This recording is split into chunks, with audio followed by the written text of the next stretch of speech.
dado cuenta, y el paciente ¿qué va a quedar? Va a estar con una obstrucción total de la vía aérea. El paciente, ¿alguno de ustedes puede vivir con una obstrucción total de la vía aérea? Imagínense el grado de complicación que hay. Por eso es que esto que se les está detallando a ustedes, o sea, son datos importantes que ya tienen que ir recordando. ¿Por qué? Porque tienen una aplicación clínica muy importante, no solamente para su práctica clínica, para el seguimiento postoperatorio de los pacientes, sino también es el hecho de que en algún momento se les va a consultar, se les va a preguntar estos datos. ¿Estamos? Bueno, en cuanto a la inervación del nervio parasimpático, este nervio laringio recurrente es sensitivo, es motor, ¿ya? Y aparte es parasimpático, ¿no ve? ¿Por qué? Porque el vago, ¿qué es? ¿Es simpático o parasimpático? El noveno par, ¿qué es? Parasimpático. Entonces, donde hay una inervación simpática, vamos a tener donde hay una inervación parasimpática, vamos a tener una inervación simpática, ¿no? El nervio simpático ya no tiene mucha connotación en esta parte, pero atraviesa a través de, vamos a decir, sigue el territorio vascular. O sea, todo lo que es simpático, para que más o menos ya vayan entendiendo muy por fuera de la materia que estamos avanzando hoy en día, todos los nervios, vamos a decir, simpáticos, discurren ya en relación al territorio arterial que va a irrigar esta zona. ¿Se entiende? Entonces, ¿qué quiere decir? Que si yo voy a tener inervación simpática, ¿por dónde va a llegar la inervación simpática a la glándula tiroides? ¿Por dónde? Por las arterias tiroideas. De hecho, este nervio va a discurrir muy frecuentemente por la tiroidea, o sea, discurre con relación paralela a la tiroidea inferior. ¿Estamos? ¿Han entendido esa parte? Ya, bien, perfecto. ¿Qué estamos viendo acá? ¿Ya? Vamos a decir, en el gráfico número 1, porque esto es importante que ustedes vayan aprendiendo. ¿Ya? ¿Quién me podría decir qué tenemos en el gráfico número 1?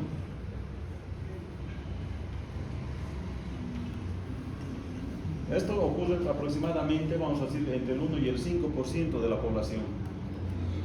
Con relación a la diferencia anterior, ¿no? Busquen las 7 diferencias con relación a la imagen anterior. El nervio laringio recurrente del lado izquierdo está pasando por debajo del callado de la aorta. Sí. ¿Y qué está pasando con el lado derecho? ¿Qué? Entonces, este no es recurrente, es directo, ¿no? Vean esta parte de acá.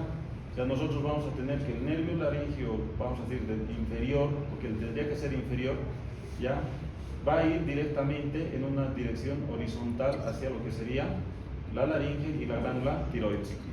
Recuerden que siempre, o sea, es bonito recordar, vamos a decir, lo más frecuente, pero en la parte infrecuente, esta es la variante, vamos a decir, con mucha mayor frecuencia. Tiene más o menos una variación de entre del 1 al 5% de la población.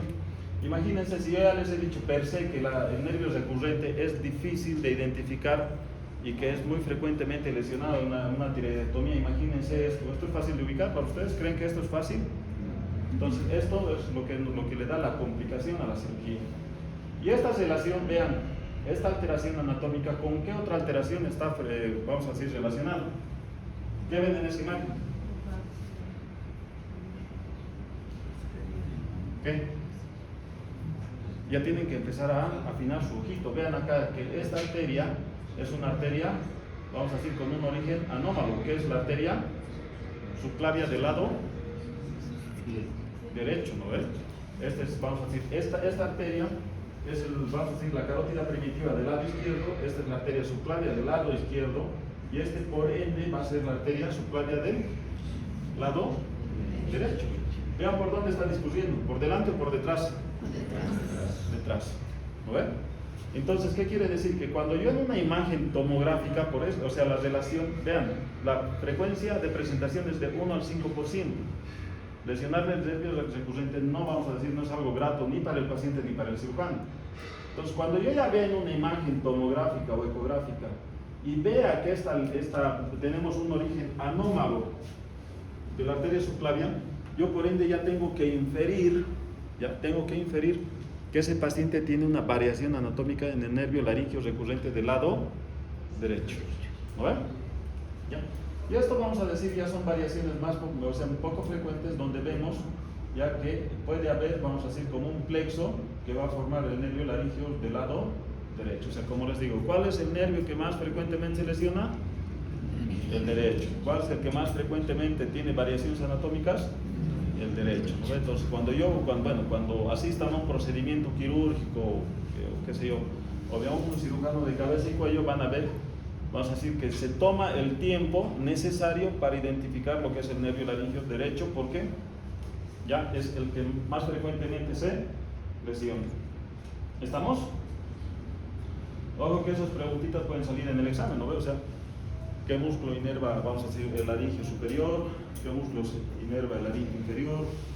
¿Cuáles son, vamos a decir, las alteraciones postoperatorias que puede presentar? ¿Cuál es la clínica? O sea, ya vayan viendo ese tipo de situaciones. ¿Estamos? Bien, la irrigación. ¿Alguien puede recordar el tema de la irrigación a nivel del cuello? ¿Recuerdan o no? Bueno, vamos a recordar entonces.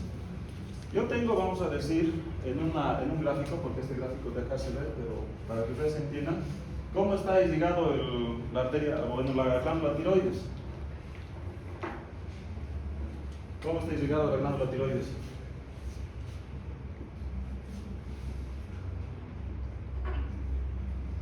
Entonces, a ver, para que ustedes más o menos vayan recordando, yo tengo la carótida común, y esta carótida común se va a dividir en una carótida externa y una carótida interna, ¿no ven? ¿Estamos? Bien.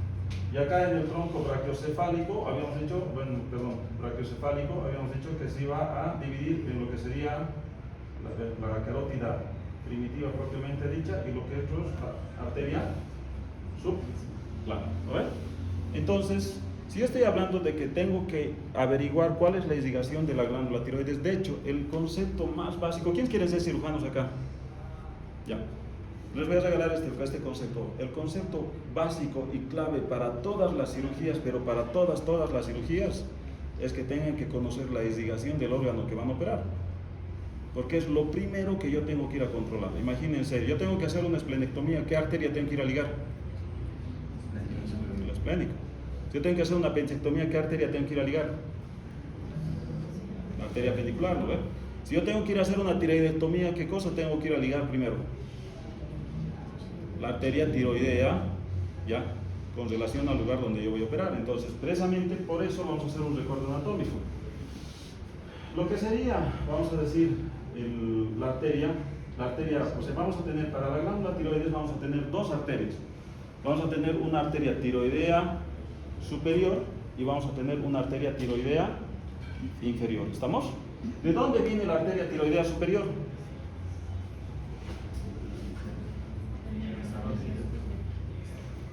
¿Qué? No, arteria. La arteria tiroidea superior viene de la carótida primitiva, de la carótida interna o de la carótida externa. ¿De la carótida? Ya fue, chicos, vamos, recuerden. La interna no tiene ningún ramo, vamos a decir, a nivel cervical. La carótida primitiva tampoco tiene ningún ramo colateral a nivel cervical. ¿Cuál es la única arteria que puede dar la arteria tiroidea superior? La arteria tiroidea externa, ¿no? De hecho, hay un tronco común que se llama tirolingo-faringo-facial. ¿Les han enseñado eso en anatomía o no? ¿Recuerdan o no? Yo voy a tener acá un ramillete, ya que es un ramo común, y voy a tener una arteria faringe ascendente, que de hecho va a terminar en vamos a decir, en la amígdala. Bienvenidos otorrino, ¿no ven? Cuando estén hablando de amigdalectomía, van a recordar que la faringe ascendente termina en la arteria tonsilar, o sea, la arteria que yo voy a tener que ligar para operar la amígdala. Si yo tengo tiro, faringo, ¿ya? Lingo, facial. O sea, ¿qué quiere decir? ¿Qué otros ramos más tengo en esa arteria? Ya, a ver, vamos a ir en orden. Tiro, ¿hacia dónde va a ir? Tiroidea superior, ¿no ven? Tiro. Lingo, ¿hacia dónde va a ir? Hacia la lengua. Faringo, hacia la faringe y va a terminar en la amígdala. Y facial, ¿hacia dónde va a ir? Hacia lo que va a ser la cara, la hemicara. tirolingo, faringo, facial. O sea, eso es vamos a decir, una relación que ustedes tienen que tener con esta arteria. Entonces, como estamos viendo en este pequeño dibujito, en este pequeño esquema, vean, vamos a decir que esta es la tiroidea superior. Va a correr paralelo, ¿sí?, al borde posterior del músculo, perdón, del cartílago tiroides. O sea, ¿cuál ha de ser mi reparo anatómico para yo ir a ubicar la tiroidea superior? Voy a tener que buscar el cartílago tiroides de la laringe, o sea, la manzana de Adán, y voy a tener que ir a buscar, vamos a decir, el borde posterior del cartílago tiroides. Inmediatamente al borde posterior del cartílago tiroides, como estamos viendo en esta imagen, ven, ¿no? Esta es la imagen de la arteria tiroidea. Entonces, aquí está la tiroidea. ¿Estamos? Y esta parte de acá es el borde posterior del cartílago tiroides. ¿Estamos? ¿Sí? Bien, perfecto. Entonces, una vez que llega hacia el polo superior de lo que sería la glándula tiroidea, la arteria tiroidea, vamos a decir superior, se divide en un ramo ventral, en un ramo posterior y en un ramo medial. Se divide, vamos a decir, en tres ramitas, así: posterior, anterior e interna. Imagínense. Lo que quiere decir que esta rama interna se van a estomosar ¿con qué rama? Con la rama interna de la tiroidea superior del otro lado, o sea, del lado contralateral. Este también va a tener un ramo anterior y va a tener un ramo posterior. ¿Para qué yo tengo que saber la relación de la arteria tiroidea, vamos a decir, superior? Ya pues chicos, vamos, despierten. Esto es netamente anatomía, hasta ahorita no hemos entrado todavía en la parte quirúrgica. Yo tengo que saber, vamos a decir, la tiroidea superior, porque esta tiroidea superior va a estar en relación con el nervio laringio superior. Vamos a decir, ¿qué es más fácil para ustedes identificar? ¿Una arteria o un nervio? Arteria. O sea, yo tengo que... Esas son, vamos a decir, son muletas, son ayudas, son reparos anatómicos que el cirujano toma en tiempo real para poder ubicarse dónde está. ¿Por qué? Porque si yo no ubico la arteria tiroidea superior, no voy a ubicar el nervio laringio superior. Y yo, donde lesione un nervio, no hay vuelta atrás. Una arteria lo puedo ligar, no pasa nada. Pero un nervio que yo lesione, chao. No hay vuelta atrás cuando yo corto un nervio. Por eso es que una cirugía, en la cirugía, estos reparos que nosotros estamos viendo en este momento son importantes, porque de esta manera yo voy a poder ubicarme en el procedimiento quirúrgico. De hecho, ya, como les digo, en esta intersección, ya, cuando esta intersección es más alta, ese es el problema, que yo me divido aquí y divido aquí así. Entonces muchas veces el nervio laringio superior va a pasar o va a discurrir entre las ramas. ¿Se entiende? Por eso es que, aparte de saber de que la tiroidea superior va a irrigar la glándula tiroides, la connotación más importante es que es un reparo anatómico para poder yo ubicar el nervio laringio superior. ¿Se entiende? Bien, perfecto. Ya, entonces yo he encontrado aquí la tiroidea superior. ¿Alguno tiene alguna duda de esto? ¿Le ha quedado alguna duda de cómo se irriga la parte superior de la glándula tiroides? No, perfecto. ¿Cómo voy a tener entonces el polo inferior? Voy a tener una tiroidea inferior. Ya pues chicos, despierten. Voy a tener, si tengo una tiroidea superior, voy a tener una tiroidea inferior. ¿Lo ven? ¿Alguien recuerda cuál era el origen de la tiroidea inferior? ¿De dónde viene? ¿De dónde viene, chicos? Vamos. Ya se los he dibujado ahí. Allá también está. Es rama colateral, o sea, es una colateral de la arteria subclaviana. Vale. ¿Con quién nace la arteria, vamos a decir, tiroidea inferior? Pues voy a mandar a anatomía otra vuelta. ¿Ustedes han escuchado del tronco tiro bicélico escapular? ¿En serio? ¿Quién era su profesor de anatomía? Voy a hablar con él. ¿Ya? Tiro es la tiroidea inferior. Bicérvico, ¿ya? Bicérvico, ¿qué quiere decir? Que va a tener pues dos ramos que van a ir, uno, la cervical transversa y la cervical posterior, que van a irrigar los músculos del cuello. Tiro, bicérvico, dos cervicales, y vamos a decir escapular. ¿A dónde va la escapular? ¿Hacia dónde? Ya pues chicos, despierten. Hacia la escápula posterior, o sea que quiere decir que va a llegar vamos a decir, el supraespinoso y el infraespinoso. Son solamente detalles, no os voy a preguntar esto en el examen. Es para que ustedes empiecen a despertar sus conocimientos y vean que una lesión, o sea, a nivel cervical, puede comprometer la irrigación de la tiroidea inferior. Esta tiroidea inferior también se divide, vamos a decir, en un anterior, como el anterior, uno anterior, uno posterior, y vamos a tener un ramo medial. El ramo medial se va a anastomosar con el ramo medial de la tiroidea inferior del lado contra lateral. ¿Estamos? ¿Bien? Lo propio, lo mismo que hemos visto acá, ya puede pasar cuando estas ramas se dividen muy distal al polo inferior del, vamos a decir, del tiroides, del polo inferior de la glándula tiroides. Esta puede tener relación con el nervio laringio recurrente. Yo tengo 3 o 4 vasos que están yendo a la glándula tiroides y en medio puede estar pasando el nervio laringio recurrente del lado que estamos operando. Entonces, ojo, mucho ojo, que cuando ustedes estén explorando, cuando vean, vamos a decir, una cirugía de tiroides, que la ligadura, escuchen, esto también es importante, que la ligadura de la glándula de la arteria tiroidea correspondiente no se realiza nunca jamás en la bifurcación, en la división. ¿Dónde voy a ir a ligar? En el tronco, más atrás. Tengo que alejarme. ¿Ustedes se animarían a ligar aquí, en esta parte donde está bifurcándose, sabiendo que el nervio laringio está ahí? No, entonces, ¿dónde van a ir? Más atrás. Hacia la parte, va a decir, más distal. Y tengo que buscar un solo tronco que identifique y ligue. ¿Se entiende? Está bien, perfecto. Yo tengo aquí, vamos a decir, la tiroidea inferior, tengo la tiroidea superior. La pregunta del millón, pregunta de carita feliz, de estrellita del día de hoy. Ustedes saben que la glándula tiroides, que nosotros estamos viendo glándula tiroides el día de hoy, está también relacionado con la glándula paratiroides. Pregunta del millón. Ya, ¿quién irriga la glándula paratiroides? ¿O hay una arteria paratiroidea? ¿Qué? ¿Hay arteria paratiroidea, sí o no? Muy bien, qué capos somos. No hay arteria paratiroidea inferior. Ya pues chicos, ¿quién irriga? Va a llegar pues la arteria tiroidea. Ahora la pregunta es ¿quién llega? ¿La superior o la inferior? La inferior.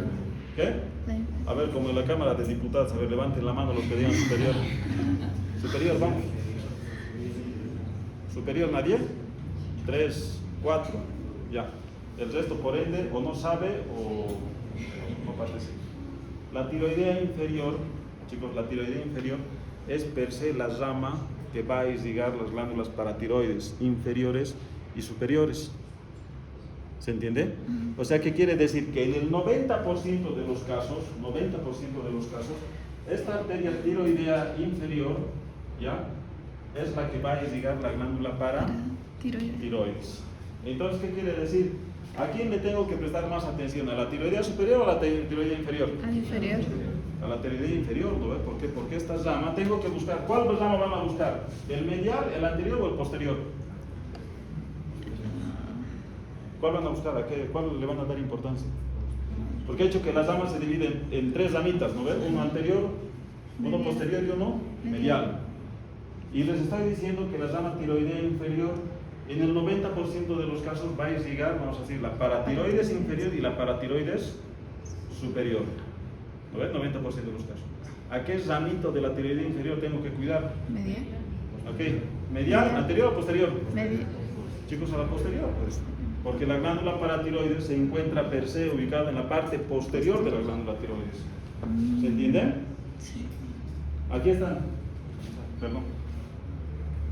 ¿Ven esto? ¿Se nota o no? Acá y acá. ¿Ven o no? Imagínense si para ustedes es difícil ubicar, vamos a decir, lo que es la glándula paratiroides en la parte posterior. Imagínense en tiempo real, cuando todo sangra, ¿no ven? Por eso, no sé quién me habrá hecho para estudiar cirugía, ¿no ven?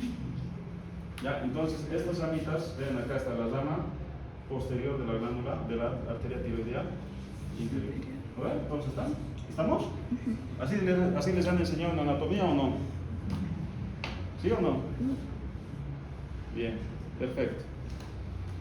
Entonces, ya saben ustedes cómo está irrigado, vamos a decir, la glándula esta. ¿Ya?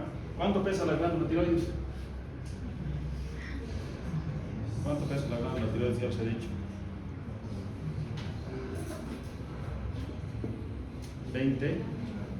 20 gramos. Imagínense que esta glándula tiroides, la que estamos estudiando ahorita, solamente pesa 20 gramos, pero vamos a decir que es una de las glándulas endocrinas que regula, vamos a decir, el metabolismo corporal general. Es como el cerebro, pero vamos a decir en la parte hormonal. ¿Se entiende? Entonces es por eso que la irrigación para esta glándula es súper vascularizado, súper importante. Entonces, ¿qué quiere decir?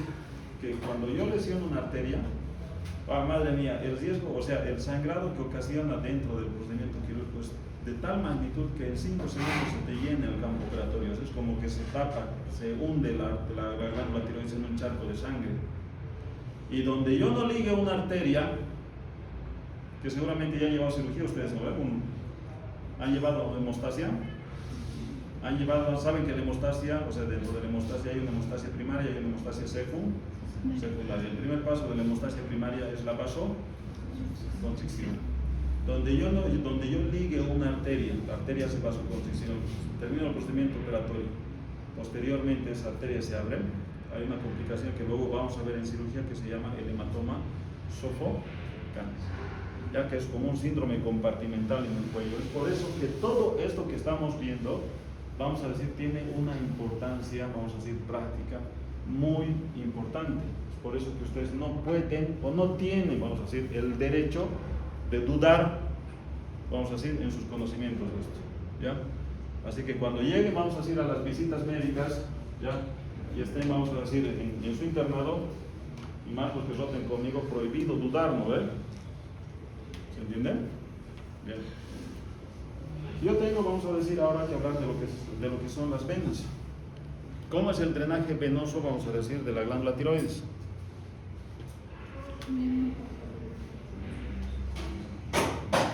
Vamos.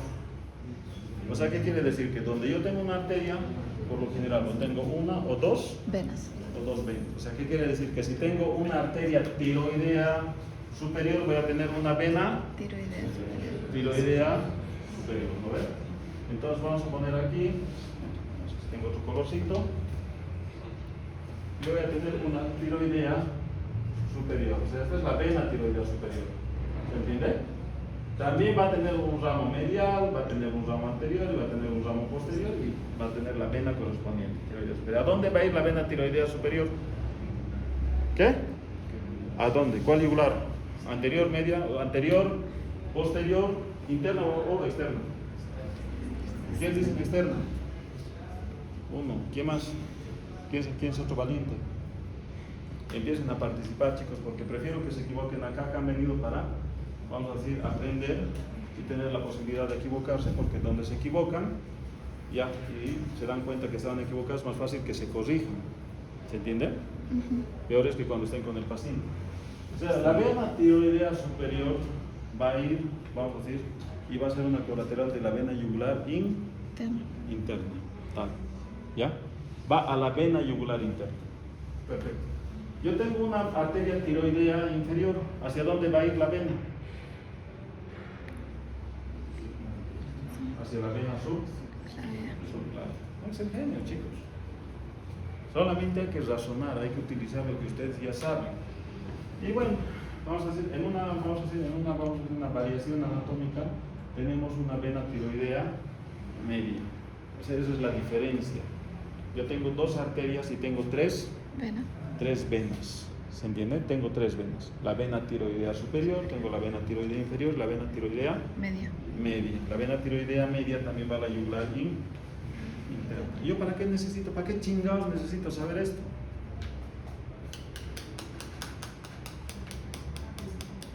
¿Qué? Aparte de las complicaciones. Cuando estemos viendo la patología neoplástica de tiroides, en tiroides, oncológica de tiroides, tengamos tumores en la glándula tiroides, como cualquier tumor en la economía del cuerpo, la diseminación es local, la diseminación es linfática y la diseminación es hematógena.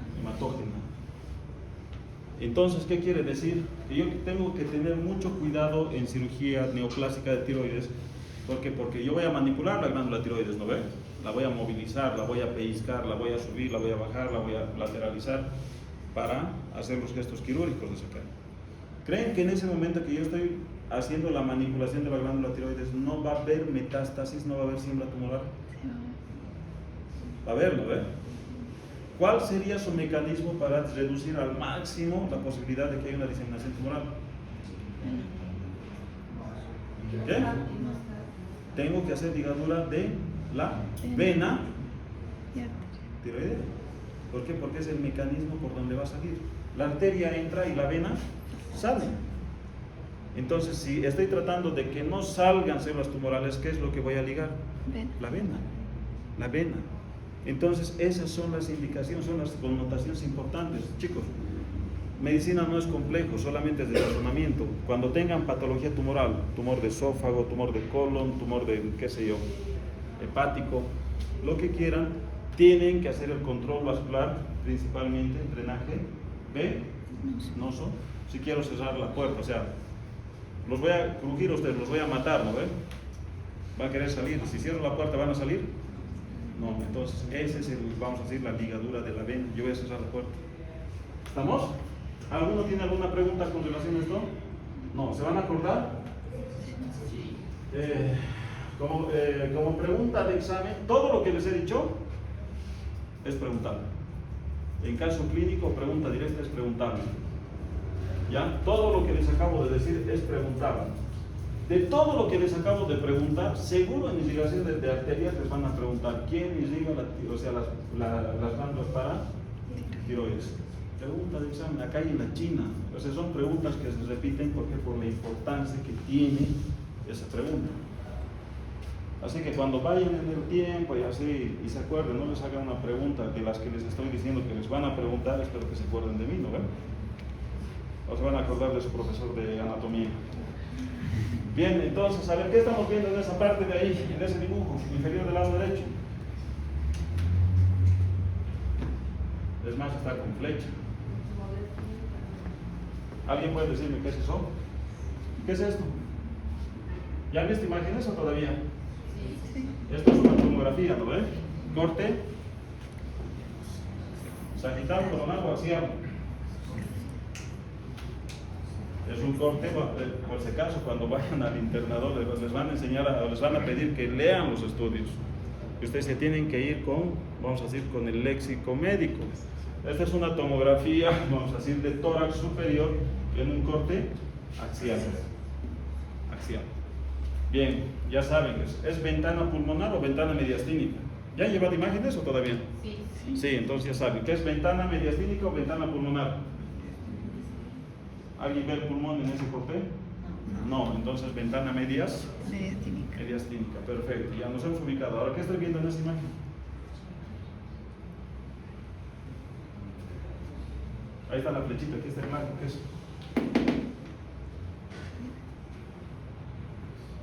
Se presenta en el 1 al 5% de los casos, está ya se le hecho ya todo. Aquí les está diciendo que hay una aorta, ¿no ves? ¿Se entiende? Sí. Callado de la aorta, quiere decir. Y están viendo aquí que hay un vaso que está yendo por detrás de lo que sería la tráquea y el esófago. Entonces, ¿qué estamos viendo? Una variación anatómica del origen de la arteria subclavia. Yo veo esta tomografía y voy a pensar que tengo un nervio laringio recurrente al lado derecho. ¿Tengo o no tengo? No tengo, ¿no ve? Tengo un nervio laringio aberrante que no va a ser recurrente, que es directo. ¿Entienden para qué están viniendo ustedes? Entonces ustedes están viniendo no solamente a aprender, sino es el concepto que les había dado la primera clase. Sus ojitos jamás van a reconocer algo que su cerebro no sabe. Entonces, ¿cómo yo les voy a pedir a ustedes que me interpreten una tomografía en la sala si su cerebro no tiene el concepto? Yo veo una imagen de esto adelante de la arteria subclavia, entonces tengo que inferir que mi tiroides recurrente no existe del lado derecho. ¿Se entienden? ¿Estamos? Bien, ¿qué quiere decir entonces? Que cuando lleguen al internado van a ser buenos internos, ¿verdad? Entonces, este paciente ingresó a un procedimiento quirúrgico. ¿Alguien me puede decir dónde está el nervio laríngeo recurrente ahí? ¿Ven o no?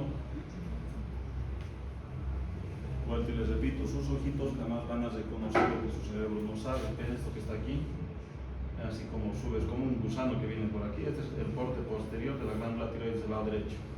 Y este es el nervio laringio. No digo, perdón, sí, sería el laringio derecho, no es recurrente. ¿Se entiende? ¿Estamos? Pues esta tomografía nos está mostrando que esto puede pasar en el procedimiento quirúrgico. Imagínense, yo digo, es una arteria, lo corto aquí, ¿qué va a pasar con el paciente? Depende si la cuerda vocal queda en abducción o aducción, y de acuerdo a eso voy a tener la clínica del paciente. ¿Estamos? Bien, perfecto. Entonces estamos avanzando, estamos aprendiendo, eso es lo importante. Bien, seguramente ustedes cuando estaban en los primeros cursos, siempre leen bien la primera parte, la primera hoja, la segunda hoja y la tercera hoja, ya hacia media, al final ya ni siquiera leen, ¿no? Del temario, o sea, de 10 temas, capítulo 1, 2, 3, 4, 5, bien aprendido.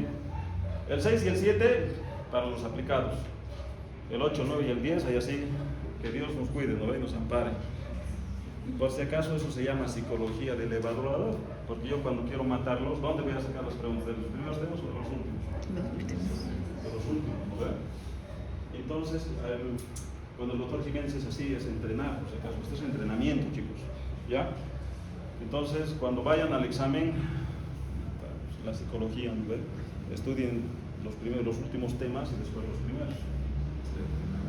Bien, linfáticos. ¿Para qué yo tengo que saber linfáticos? ¿Qué? ¿Qué lleva el linfático? Ya lleva tejido linfoideo, ¿no ve? Tejido de defensa. Bien, perfecto. ¿Para qué chingados me sirve saber tejido linfático? Porque podría causar una infección. ¿Qué? Podría causar alguna infección. De hecho, esto era una de sus preguntas, ¿no ve? Del pretest. ¿Te acuerdan? El pretest de los que no han dado, había una pregunta que ha salido de aquí. Chicos, otra vuelta les voy a dar el concepto básico. Cualquier tumor tiene invasión local, hemática y linfática. ¿Para qué tengo que saber el linfático entonces? Patología oncológica. Voy a tener que saber los linfáticos, especialmente cuando sean cirujanos, cuando sean cirujanos oncólogos, van a tener que dominar la parte de la irrigación linfática. ¿Por qué? Porque son las primeras cadenas, son los primeros, vamos a decir, niveles, estadios o estaciones donde se va a diseminar el tumor. De hecho, muchos tumores, o la gran mayoría de los tumores, se disemina principalmente por la vía linfática.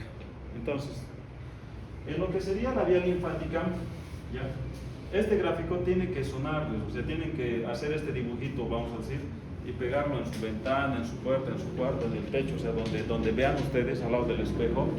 ¿Por qué? Porque estos son los niveles de diseminación linfática. Yo voy a tener, vamos a decir, regiones, 6 regiones de diseminación linfática. Yo tengo, vamos a decir, la zona 1, que es, vamos a decir, la submaxilar, ¿ya?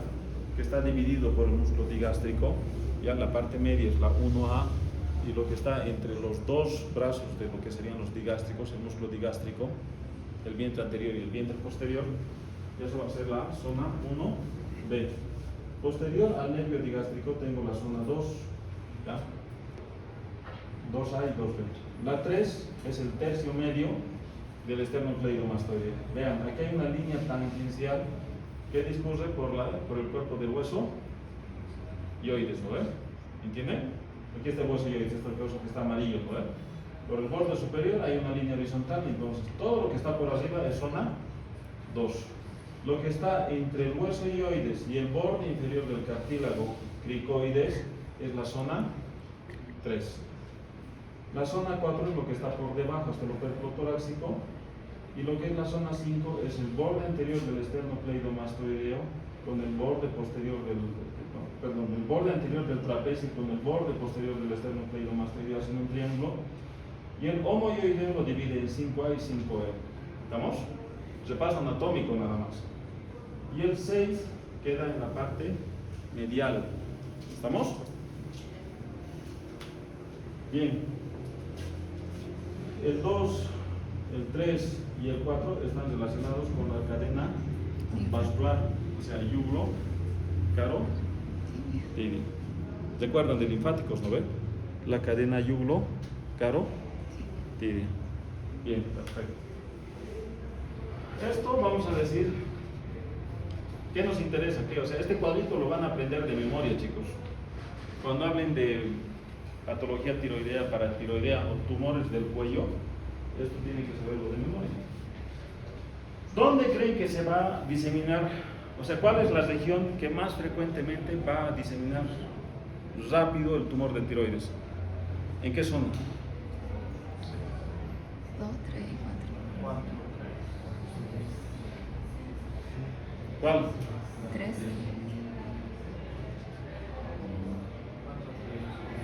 Den un número, 4, 5, 6, 1, 2, 7, 8. 6. Chicos, la glándula tiroides es un órgano prácticamente superficial, ¿no? Está detrás de los músculos infrayoideos. O sea, ¿qué quiere decir? Que las glándulas, o sea, los linfáticos, yo tengo una glándula tiroides, vamos a hacer un cortecito, ¿ya?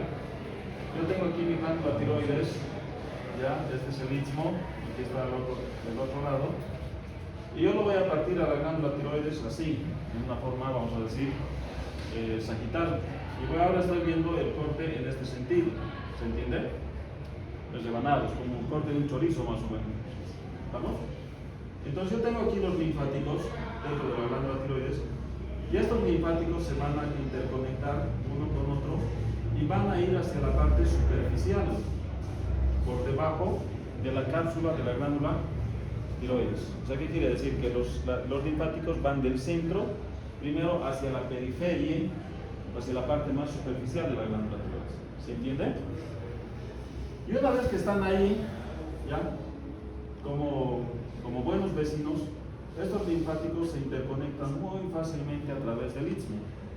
O sea, ¿qué quiere decir? Que si yo tengo un tumor acá en la glándula tiroides, ¿cómo se va a diseminar linfáticamente? Se va a diseminar muy frecuentemente hacia el lado contralateral, o sea que el riesgo de tumor en el lado contralateral es elevadísimo. ¿Se entiende? Bien, perfecto. Entonces, este sería el primer estadio. O sea, la primera, vamos a decir, localización donde va a diseminar el tumor. Después, ¿cuál ha de ser la segunda estación? Que esto va a diseminar, pues, o sea, como estamos en la parte anterior, va a diseminar primero a la región del lado 6. ¿Qué quiere decir? Que el segundo escalón y primer escalón extratiroideo es, vamos a decir, los ganglios ubicados en la zona 6. Y después de ahí van a ir hacia dónde? Hacia la 3. 2, 3. ¿Se entiende? Se va a ir hacia la zona 1, hacia la zona 2, hacia la zona 3, hacia la zona 4. Y ya cuando estoy en la zona 5, salve quien pueda, ¿no ve? ¿Se entiende? O sea, ese tumor se ha diseminado, ha tenido el tiempo, le han dado el tiempo de diseminarse. ¿Estamos?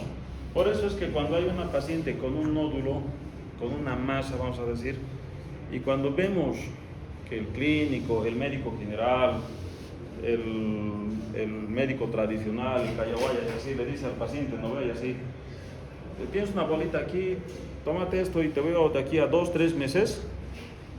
Miércoles es como para agarrar y pulirlo, ¿no ves? Como para ir y castrarlo ese personaje. ¿Por qué? Porque en esos 2 meses le ha dado la posibilidad de que ese tumor no solamente crezca, sino que avance de estadio. Entonces, si ustedes ven, vamos a decir, un paciente con una neoplasia, yo tengo que saber, vamos a decir, que ese tumor va a ir diseminando en el tiempo, va a ir progresando en el tiempo. Si ustedes me lo dan, vamos a decir, si ustedes me hacen la interconsulta de un paciente y lo tengo en estadio, vamos a decir, 1, 2, y con diseminación linfática en zona 6, es facilita la cirugía. O sea, el porcentaje de sobrevida de ese paciente es, vamos a decir, a 5 años, ya ponerle que va entre 80%, o sea, tiene una buena esperanza de vida. Pero si o sea, lo mandan al paciente 2, 3 meses después, luego regresa, le hacen una ecografía control y me dicen que el paciente ya está con un estadio 5 o vamos a decir, no estadio 5, si está en diseminación en zona 5, 5A, 5B, ya el paciente está jugado, chicos. Su esperanza de vida empieza a descender. ¿Estamos? Y estamos hablando de esto de pacientes que pueden ser sus familiares, pueden ser sus amigos, pueden ser sus conocidos, o de hecho pueden ser sus pacientes, y les aseguro que no les va a gustar que su paciente evolucione tórpidamente y mal. ¿Se entiende? Entonces, es por eso que nosotros estudiamos, vamos a decir, lo que son las cadenas ganglionares. ¿Estamos? ¿Ahora están entendiendo por qué les molestaban en anatomía o no? Bien, perfecto. Ahora sí vamos a empezar a avanzar. Ya hemos pasado de primer año, estamos yendo a segundo año ya. Ya estamos yendo a la materia de fisiología. ¿Alguno de ustedes sabe cómo se hace la regulación de la secreción de la hormona tiroidea?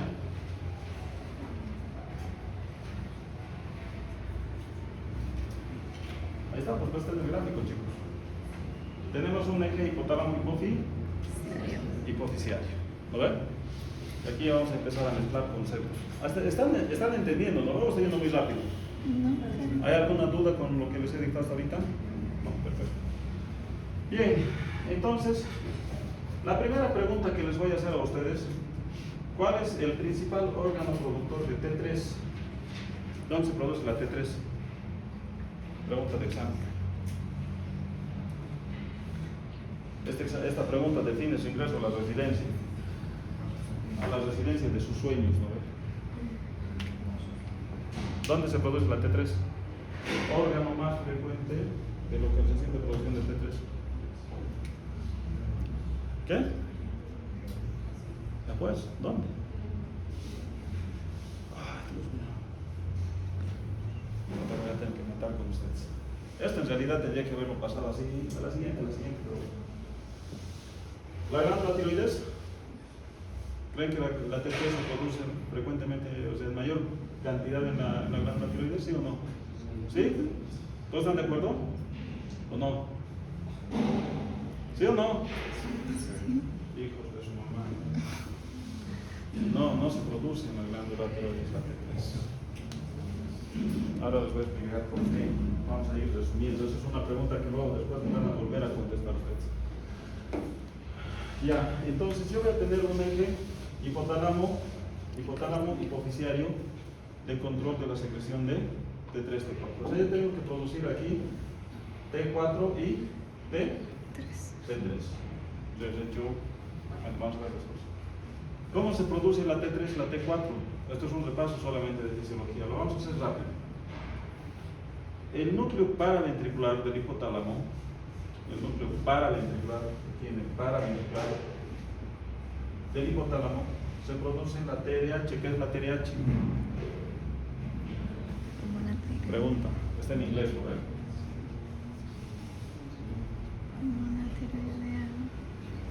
Es hormona reguladora de tirotropina. En español, hormona liberadora de tirotropina.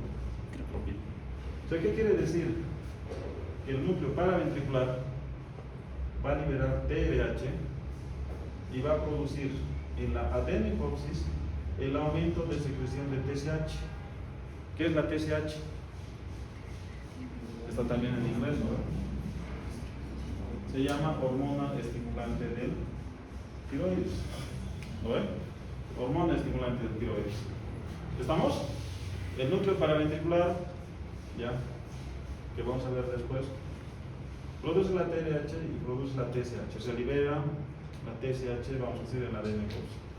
Este aumento de TSH va a llegar a los folículos tiroideos y va a ocasionar una serie de cambios, ya va a estimular una serie de cambios en pro de la síntesis y liberación de T3 y T4. ¿Estamos? ¿Sí? ¿Estamos en hora o todavía? ¿Estamos bien? ¿Ya es hora todavía? ¿Falta? Ya. Entonces la TSH va a venir aquí y va a liberar T4 y T3. Ahorita vamos a ver cómo se produce. Yo sé que ustedes ya saben, son genios, ¿no? Ya saben cómo se produce la T3 y la T4. A ver, a nivel químico más o menos. Entonces la TSH va a liberar T3 y T4, y esta T3, T4, o sea, principalmente se va a unir a la proteína figadora de tiroglobulina. ¿Estamos? ¿Sí o no? ¿Están entendiendo o no? No los veo tan convencidos. Si no están entendiendo, díganme para que no pase, porque cuando o se quedan callados o han entendido todo o no han entendido nada y así. Si han entendido todo perfecto, entonces estoy yendo por buen ritmo. Si no han entendido nada, todo lo que vaya a hacer adelante no sirve, y a mí no me sirve que ustedes pasen el aula sin saber los conceptos. ¿Estamos? Así que el que no sabe, levante su mano y diga: doctor, no lo he entendido, no me voy a enojar, para eso estoy acá. ¿Se entiende? Bien. La TDH estimula la liberación de TSH, y esta TSH a nivel de la glándula tiroides va a ocasionar una serie de cambios en la producción y liberación de T4 y T3, o sea, tiroxina y triiodotironina. Esto se va a liberar, vamos a decir, a la sangre, y principalmente la T4 se va a unir a lo que se llama la proteína fijadora de tiroxina. ¿Estamos? O sea, ¿qué quiere decir? Que yo en la sangre voy a tener una fracción libre y voy a tener una fracción unida a proteínas. ¿Estamos? ¿Quién creen que va a ser el efecto? ¿La unida a proteínas? Imagínense, nos agarramos, yo me agarro de dos compañeros en este momento y trato de salir por esta puerta. ¿Vamos a poder salir los tres? No. ¿Salimos o no? No, entonces la porción fijada a las proteínas, vamos a decir, no va a hacer el efecto, no va a salir. La libre. ¿Quién va a hacer el efecto? La libre. La porción libre, ¿no? Entonces, si yo estoy solo, abro la puerta y me salgo, ¿no? No pasa nada. ¿Estamos? Entonces, ese es un concepto básico y fundamental. La fracción libre es la que va a ser molecularmente activa. Y esta fracción que está unida a proteínas va a ser la fracción de reserva. ¿Cuánto tiempo dura la acción de la T3?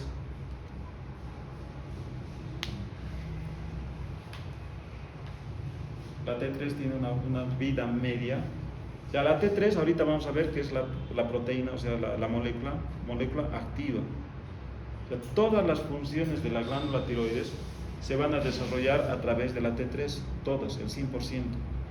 ¿Por qué? Porque la T4, para ser activa, va a tener que pasar a ser T3. ¿Cuánto tiempo tiene de vida media la T3? 8 a 12 horas. O sea, por eso, ¿qué quiere decir? Que la T4 que está en reserva ha de ser mi fuente principal de reserva para producción de T3. O sea, ¿qué quiere decir? Que esta, la T3 que duraba 8 a 12 horas, la T4 va a durar 7 a 10 días. ¿Estamos? ¿Sí? ¿Están entendiendo, no? Sí. Bien. Todo es preguntable, por si acaso. Entonces, a medida que van pasando los días, esta T4, o sea, si imagínense ahorita estamos liberando T3. En este momento, cuando nosotros liberamos, más o menos un 90% de la secreción del T3 y T4 es T4. ¿Qué quiere decir? Que el 10% va a ser Libre. T3. ¿Estamos? O sea, la TSH ha liberado T4 y T3. De toda la secreción, 90% es T4. Esta T4 se une a las proteínas fijadoras de tiroglobulina, a la prealbúmina y a la albúmina, pero principalmente a esta. Acuérdense de esta, chicos. ¿Estamos? Vida media útil, 7 a 10 días. Reserva. Libre, fracción libre, T3, el 10%. ¿Cuánto de vida media tiene? 8 a 12 horas.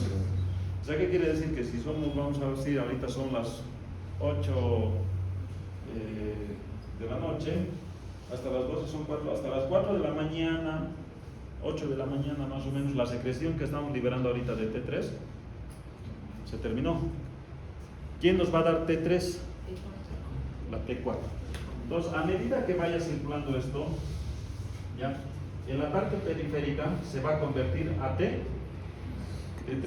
O sea, me libero de la proteína liberadora de globulina y va a venir una proteína que se llama 5'-desyoda. Acuérdense de esa proteína. Se les va a preguntar. Se les va a preguntar en el examen, ¿ya? Yo se está avisando ya. La 5'-desiodasa, ¿ya? Va a hacer que de esta molécula de T4 se pierda un yodo. ¿Qué va a pasar? ¿Cuántos yodos tiene ahora esa molécula? T3. ¿Lo ven? Entonces, ¿qué quiere decir? Que la T3 ha de ser en el 100% de los casos la que ocasione el efecto. ¿Estamos? ¿Han entendido esa parte o no? ¿Sí? ¿Han entendido? Bien, entonces la pregunta era, ¿dónde se produce en mayor proporción la T3? ¿Dónde está el origen de la T3? ¿En la tiroides o en la sangre? Sangre.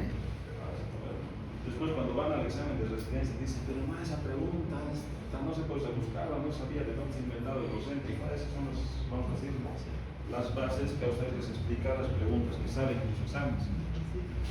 La T3, ¿cuál es la efectora de la glándula tiroides? ¿T3 o T4? ¿Quién hace el efecto? ¿T3 o T4? T3. Están aprendiendo. ¿No han tenido el bárbaro, ¿ver? ¿O no? ¿Así les ha enseñado su docente de fisiología o no? No. Bien, perfecto. Ahora aquí estamos viendo, para los que no se han dado cuenta, aquí hay una T3 y aquí hay una RT3. ¿Qué significa T3, RT3? ¿Qué? No. Es T3 reversa se llama. Yo tengo que tener la T4, aquí está la T4, va a venir y está perdiendo una molécula de yodo a través de la 5'-desiodasa. Esta me va a dar una molécula activa de T3 efectora. Pero hay varias enfermedades, hay varias situaciones donde en vez de venir la 5'-desiodasa, viene la 5'-des. Ojo, no se confundan. 5'-desiodasa es una enzima y la 5'-desiodasa. Cuando es la 5'-desiodasa, la T4 se viene para aquí y hace una molécula de T3 reversa, se llama. T3 reversa. ¿Esta T3 reversa es activa o inactiva? Es inactiva. Perfecto. Muy bien. Entonces, ¿qué quiere decir? Que cuando yo vea T3 reversa, que de hecho vamos a ver una patología donde, o sea, hay muchas moléculas de T3 reversa y ocasiona una patología que luego vamos a ver. Bien, ahora, una vez que esto pasa, ya vamos a completar este ciclo. La T3 habíamos dicho que era efectiva, ¿no? Ustedes habían visto que hay ciclos de retroalimentación positiva y ciclos de retroalimentación negativa, ¿no? Entonces, yo tengo aquí, vamos a decir, una parte positiva. Si yo sigo liberando hormona tiroidea, ¿qué me va a pasar en el paciente? Voy a llegar a un estado de hipertiroidismo, ¿no? Entonces, para que no lleguemos a un estado de hipertiroidismo, ¿qué tengo que tener? Un ciclo de retroalimentación que diga, basta, flaco, ya no liberes más T3, T4, que ya con lo que tenemos suficiente, ¿no? ¿Se entiende? Entonces, ¿qué quiere decir? Que esta molécula de T3, ya, vamos a cortar aquí un poquito la imagen, va a venir aquí y va a bloquear principalmente la liberación de TSH. ¿Estamos? Y va a través también de inhibir la liberación de TRH. Entonces, esto era positivo y regresa como negativo. Principalmente aquí es donde hace su efecto la T3. Basta, ya no TSH. Basta. Para un poco. ¿Se entiende? ¿Estamos? Bien. Hay algunos estadios, como la secreción de dopamina y la secreción de somatostatina. ¿Cuándo producimos dopamina? Vamos a decir, en cantidades excesivas.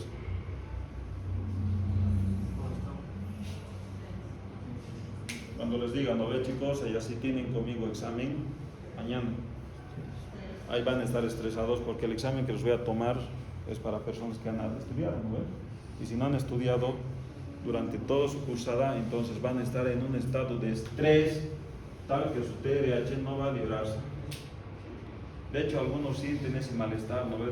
De sensación de escalofríos, de sensación de sueño. ¿Alguna vez les ha pasado eso antes del examen?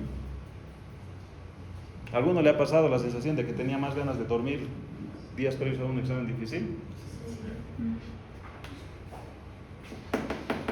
Yo no estoy liberando TDAH, no estoy liberando TSH, mis hormonas que me mantienen activos no se está produciendo. ¿Por qué? Porque hay una sobreproducción de dopamina. ¿Estamos? Bien, perfecto. Y ahora, la pregunta del millón es, ¿qué hace este cuadrito aquí? ¿Para qué me sirve? Esto ya es de aplicación clínica. Ustedes se han llevado farmacología, ¿no? ¿Sí o no? ¿Sí? Han llevado fármacos, ¿no? ¿Los puedo maltratar un poquito en farmacología o no? Ahora les voy a hablar como docente de farmacología. Yo voy a tener medicamentos que me van a bloquear el paso de T4 a de T3. Entonces, estas moléculas, las principales moléculas que van a, vamos a decir, bloquear este paso, es el propiltiuracilo. ¿Alguien me puede decir qué es el propiltiuracilo? ¿O no? ¿Sí o no? El propiltiuracilo es precisamente un medicamento antitiroideo. ¿En qué patología voy a dar yo el propiltiuracilo? ¿En qué síndrome? Entonces ya tengan conceptos, es un concepto básico, que el propiltiuracilo es un medicamento que le voy a dar a un paciente con hipertiroidismo. Es un medicamento. ¿Cuál es el mecanismo? Uno de los mecanismos de acción del propiltiuracilo. Bloquea la 3. Inhibe, vamos a decir, la conversión periférica de T4 a T3. Listo, ya está. Un concepto aprendido de farmacología, ¿no? Y tenemos otros medicamentos. La dexametasona. ¿Quién no utilizó dexametasona en su vida? Todos los pacientes utilizamos dexametasona, ¿no? ¿Cuál es, vamos a decir, el rango terapéutico de un paciente con corticoides? ¿Hasta cuántos días le puedo dar? Entre 3 a 5 días, ¿no ve? Antes de ocasionar una supresión de la glándula suprarrenal y evitarme, vamos a decir, la probable complicación de una insuficiencia suprarrenal, ¿no ve? Sí. Bien, perfecto. Entonces, ¿qué pacientes son netamente consumidores de dexametasona? ¿Qué? Todos los pacientes reumatológicos, todos, en un momento de su vida utilizan la dexametasona para inhibir los mecanismos inflamatorios crónicos de la enfermedad que están llevando. Lo que el reumatólogo muchas veces se olvida es de que en algunas personas les va a llevar a un estado de hipotiroidismo. De hecho, las personas que vienen de reumatología crónicos, una artritis reumatoide, una artrosis de años, se van a dar cuenta que su nivel intelectual va disminuyendo con, vamos a decir, la progresión de la enfermedad. ¿Por qué? Porque ese paciente está utilizando crónicamente un corticoide. ¿Ves? Así solito se explica. No necesito ser farmacólogo yo, ni, vamos a decir, ni reumatólogo para entender la patología. ¿Propanolol para qué se utiliza? Aquí le vamos a echar la culpa a los cardiólogos, ¿ya no ven? Y a los gastroenterólogos en alguna oportunidad. El propanolol es un beta bloqueante, ¿no ven? Entonces, lo que va a hacer el beta bloqueante al ser disminuir la frecuencia cardíaca, y de hecho, este medicamento también le va a bloquear la conversión periférica de T3 T4. Bien, perfecto. Contrastes iodados. ¿Para qué se utilizan los contrastes iodados? Precisamente son los pacientes que van a entrar, vamos a decir, a las salas de imágenes para, vamos a decir, estudios especiales, ¿no? Contraste iodado. Y por último, la miodarona. ¿Para qué se utiliza la miodarona?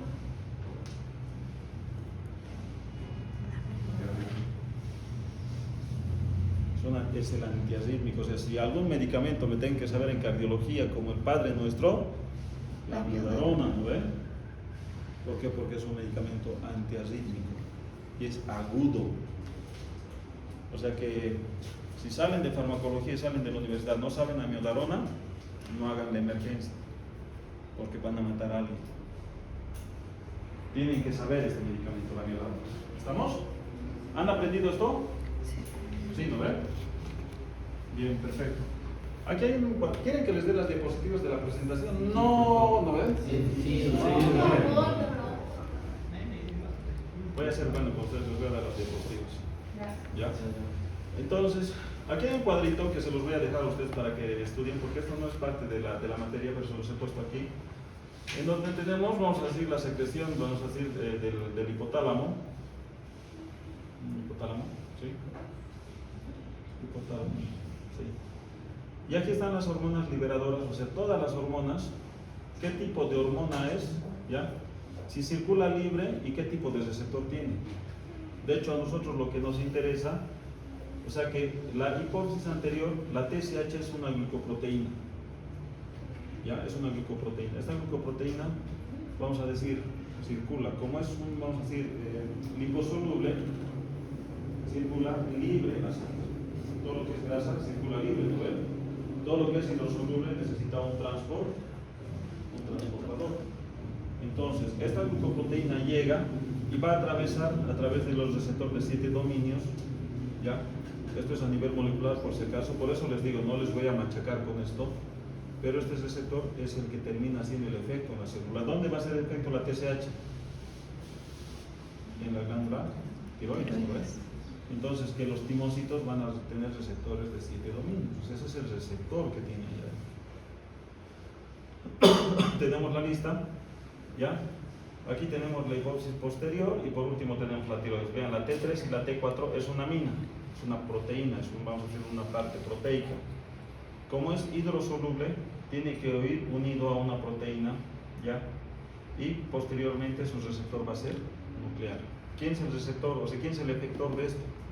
¿T3 o T4? T3, ¿no? Entonces la T3 va a entrar dentro del núcleo de la célula. ¿Estamos? Esto de aquí, estudienlo, es bonito, aplíquenlo, pero esto es lo que se les va a preguntar a ustedes en el cursado. Bien. ¿Es necesario que repitamos esto? La glándula tiroides pesa más o menos entre 10 a 20 gramos, ya es testito nada más en economía, vean esta glándula, ya, es importante esa glándula. Y la producción de esta glándula va a estar relacionada con 3 tipos de hormonas: la T3, la T4 y la calcitonina. ¿Qué hace la calcitonina? ¿Qué hace la calcitonina? Bien, más importante que esa pregunta es: ¿dónde se produce la calcitonina primero? No, no es en la paratiroides. Puedo borrar esto, ¿no? Ya, bien, perfecto. Y aquí vamos a empezar con nuestros conceptos de histología. ¿Qué es esto que ustedes están viendo?